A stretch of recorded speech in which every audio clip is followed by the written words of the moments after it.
Gabi ng Misteryo. Kayo ba'y mga naka-receive na ng mga divine messages? O kaya'y na-meet na ba ninyo ang mga divine beings sa pamagitan ng inyong panaginip o ng inyong astral travel? Ano ang experience na yun? Ano ang inyong naramdaman? Ano yung mga mensahe na ibinigay sa atin o sa inyo na maaaring mapakinabangan ng tao? Mapakinabangan po ninyo, magbigay ng inspirasyon sa inyo, sa ating lahat, magbigay ng lakas ng loob na harapin ang mga hamon sa ating buhay.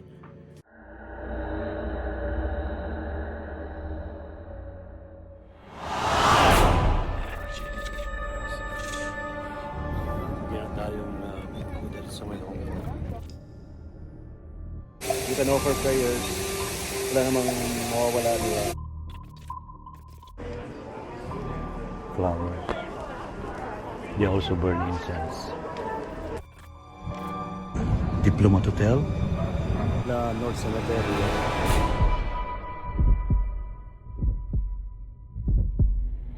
They opened a portal to another dimension.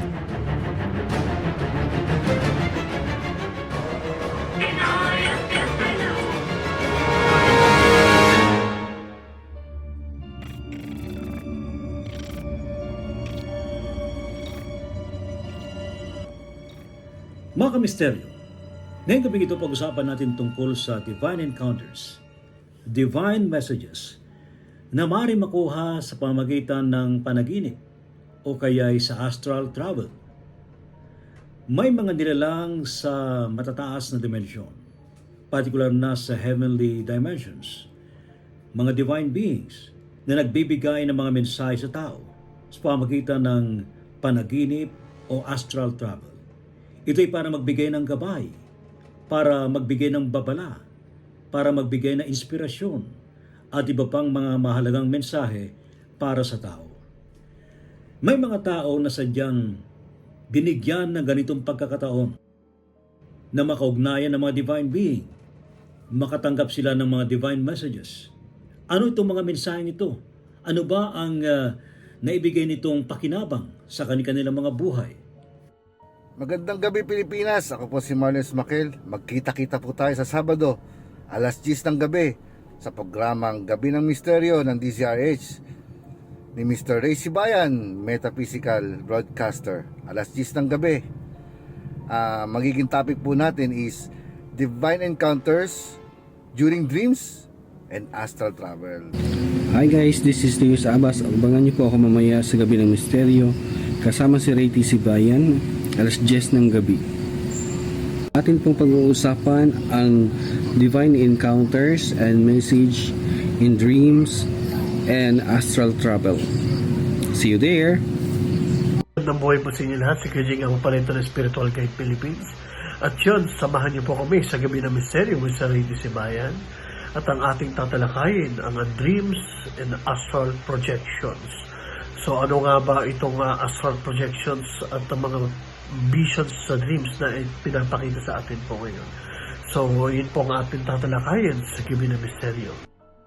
Magandang araw sa inyong lahat. Ako po muli si Miss H of Divine Love Energy Healing Products and Services at muli, inaaniyahan ko kayo sa DZRH sa Gabi ng Misteryo. Kasama natin si Sir Ray Sibayan mula 10 to 11 p.m. sa ganap na Sabado at pag-uusapan natin kung ano nga ba yung mga divine messages and encounters through dreams and astral travels. Napakahalagang malaman natin kung ano ba yung mensahe para sa atin ng ating mga galactic family, ng ating spirit guides and angels para mas magkaroon pa tayo ng malalim na kaunawaan at kung paano pa tayo magkakaroon ng unity, anong pagkakaisa, hindi lang para sa sarili natin, kundi ito ay mensahe collectively. Kaya muli, abangan nyo kami sa Gabi ng Misteryo sa DZRH at napakagandang balita ang gusto naming itawid sa inyo mula sa ating galactic family sa DZRH ulit. Kasama natin si Sir Ray Sibayan mula 10 to 11 p.m. Kita-kits! Yan ating pag-usapan sa Gabi ng Misteryo, 10 to 11 p.m. sa DZRH.